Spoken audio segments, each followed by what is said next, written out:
কেমন লাগছে জানিয়ে দিও। কি চাওয়ালদের কেটে দিব লাইস, তোমাদের জানাই আল্লাহ হাফেজ।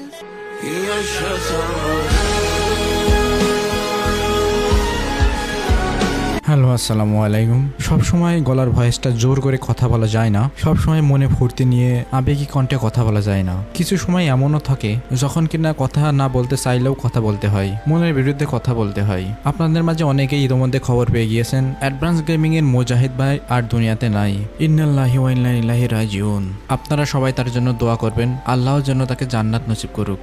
জন্মগ্রহণ করলে মরিতে হবে, প্রত্যেক প্রাণীকে মৃত্যুর স্বাদ উপভোগ করতে হবে। আমরা এই দুনিয়াতে কেউই চিরস্থায়ী নয়। আজকে আমাদের মাঝ থেকে অ্যাডভান্স গেমিং চলে গেছে, কালকে আমাদেরকেও যেতে হবে। কেউ একদিন আগে যাবে আর কেউ দুদিন পরে যাবে, তবে যেতেই হবে। কেউই চিরস্থায়ী নয়, শুধুমাত্র থেকে যাবে সেই মানুষটা স্মৃতি এবং তার কাজগুলো। মানুষ মানুষের জন্য কতটুকু করলো এবং মানুষ মানুষের সাথে কি রকম ব্যবহার করলো সেটাই মূল কথা। আজকে থেকে আমরা অ্যাডভান্স গেমিং এর ভিডিও দেখতে পাবো না, ছন্দে মিলানো কথা, সেই এনার্জেটিক রোস্টিং ভিডিও আর পাবো না আমরা সেই প্রতিবাদমূলক ভিডিও। বড্ড মিস করবো তার ভিডিওগুলো।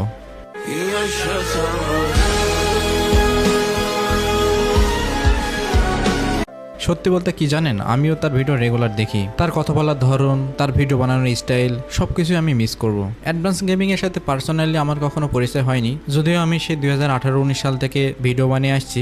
বাংলাদেশ সার্ভার আনার জন্য অনেক কাজ করেছি, আর সেই সময় থেকে অ্যাডভান্স গেমিং এও ভিডিও বানাইতো। আজকে তার চ্যানেলে প্রায় 8 লক্ষ সাবস্ক্রাইবার হতে চলেছে। এই এমনটা ছোট না, অনেক বিশাল। সে রোস্টিং ভিডিও বানাতো শুধুমাত্র কমিউনিটিকে ভালো করার জন্য, কমিউনিটিকে ঠিক করার জন্য। তার ভিডিওর জন্য যদি কেউ কষ্ট পেয়ে থাকেন তাহলে তাকে অবশ্যই মাফ করে দিয়েন, কেননা তিনি আর দুনিয়াতে নেই। তার একজন নিকট আত্মীয়র কাছ থেকে আমি জানতে পেরেছি তিনি মালয়েশিয়াতে থাকতেন এবং আজ ফজরের সময় তার একটি অ্যাক্সিডেন্ট হয়। অ্যাক্সিডেন্টটা অত্যন্ত গুরুতর ছিল। ঘটনাস্থলেই তিনি মৃত্যুবরণ করেননি, তাকে নাকি হাসপাতালে নিয়ে যাওয়া হয়েছিল। পরবর্তীতে হাসপাতাল থেকে তাকে মৃত হিসেবে ঘোষণা করা হয়েছে। তবে যাই হোক গায়েস, তিনি যে আর পৃথিবীতে নেই এটা কনফার্ম করা হয়েছে তার চ্যানেলেই, এবং সমস্ত ভিডিও প্রাইভেট করে দেওয়া হয়েছে। আপনারা সকলে তার জন্য দোয়া করবেন এবং নিজের খেয়াল রাখবেন। ভিডিওটা এই পর্যন্তই, জাস্ট আমার অডিয়েন্সের কাছে পৌঁছে দেওয়ার জন্য ভিডিওটা বানিয়েছি।